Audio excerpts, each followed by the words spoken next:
Hello नमस्कार, कैसा है मेरा यूट्यूब परिवार। आज की वीडियो में हम बात करेंगे आरसी के बारे में। आप लोगों ने से बहुत सारे लोग ने आरसी के बारे में सुना होगा। आपको पता है कि जब आप ईएमआई नहीं देते तो बैंक के पास एक लास्ट ऑप्शन होता है आरसी कटवाने का। वो आरसी कटवाने के माध्यम से आपने पर्सनल लोन लिया हो या कोई भी लोन हो जो डीआरटी में अप्रोच किया जा सकता है या कोर्ट में बैंक चला जाए उस अमाउंट के लिए, उसमें आरसी कट जाता है, जिसमें आपके जहाँ पे भी आप रहते हो वहाँ के तहसीलदार आते हैं, आपके घर को जो भी संपत्ति है जिसके नाम पे आरसी कटा हुआ है उसकी रिकवरी कर सकते हैं। आरसी में आपने देखा होगा कि बहुत सारे चीज़ों को अटैच किया जाता है। आरसी आर्बिट्रेटर भी काटता है, आरसी कोर्ट से भी कटता है। आखिरकार आरसी कब ऐसी स्थिति आ जाती है जब कोई भी बैंक, एनबीएफसी कंपनी आपके खिलाफ कटवा देता है।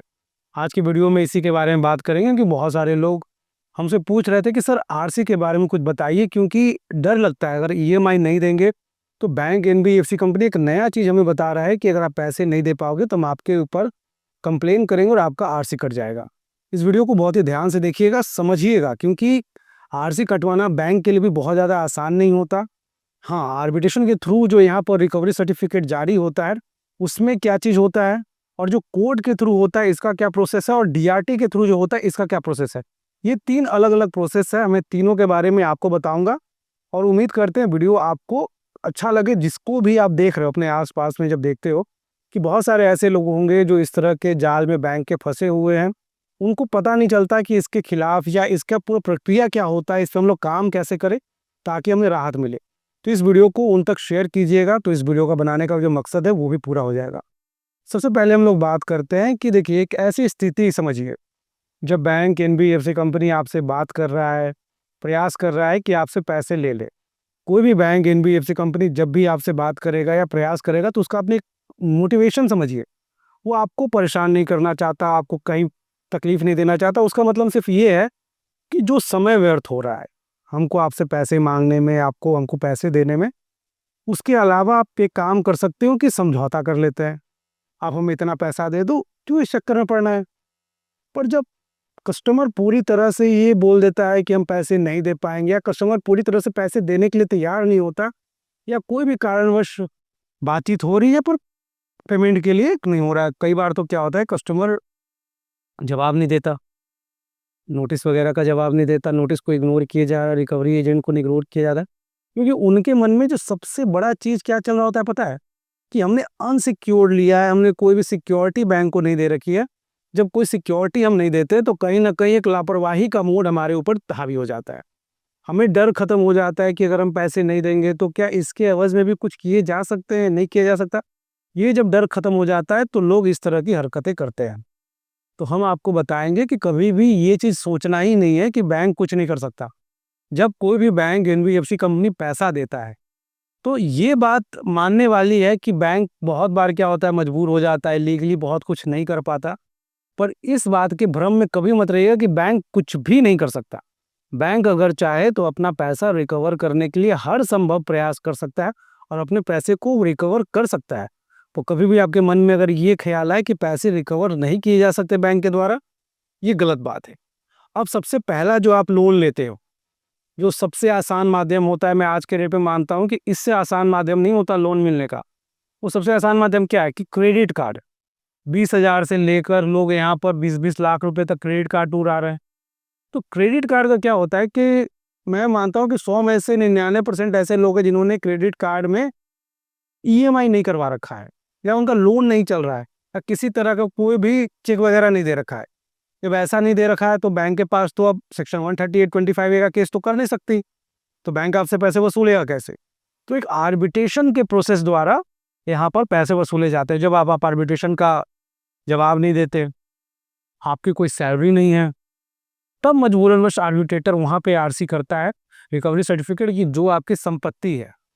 अब ऐसी संपत्ति जिस पे कोई लोन नहीं चल रहा है, अब मान लीजिए बाइक हुआ, उस पे लोन चल रहा है, तो पहले वो किसी और की संपत्ति है, उस पे तो नहीं।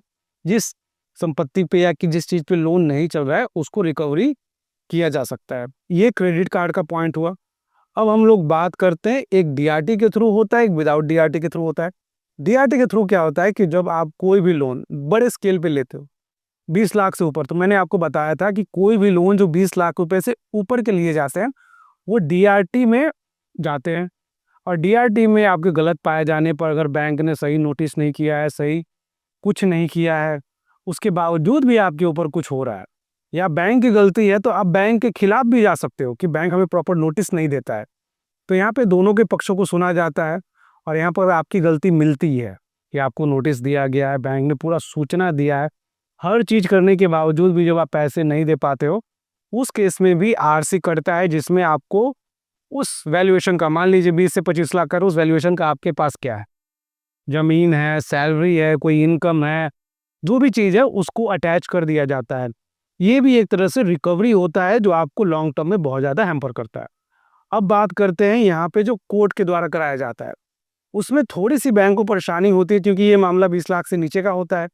यहाँ पर चक्कर सिर्फ इतना होता है कि अगर मान लीजिए बैंक एनबीएफसी कंपनी भी अगर रिकवरी के लिए जा रहा है, अगर मान लीजिए कोई मामला 15 लाख रुपए का है, आप पैसे नहीं दे रहे हो, समझौता पे भी बात हो रहा है, आप उस पे भी एग्री नहीं कर रहे हो, कुल मिला के आप पैसे नहीं दे रहे हो। अब ऐसी स्थिति में बैंक क्या करे, पैसे तो उसको चाहिए, आप पैसे दे नहीं रहे हो। तो ऐसी स्थिति में बैंक अगर कोर्ट जाता है तो यहाँ पर बैंक को भी 10% जमा करना पड़ता है। तो बैंक इसको इग्नोर करता है, सोचता है कि यही डिस्काउंट चलो कस्टमर को देते हैं।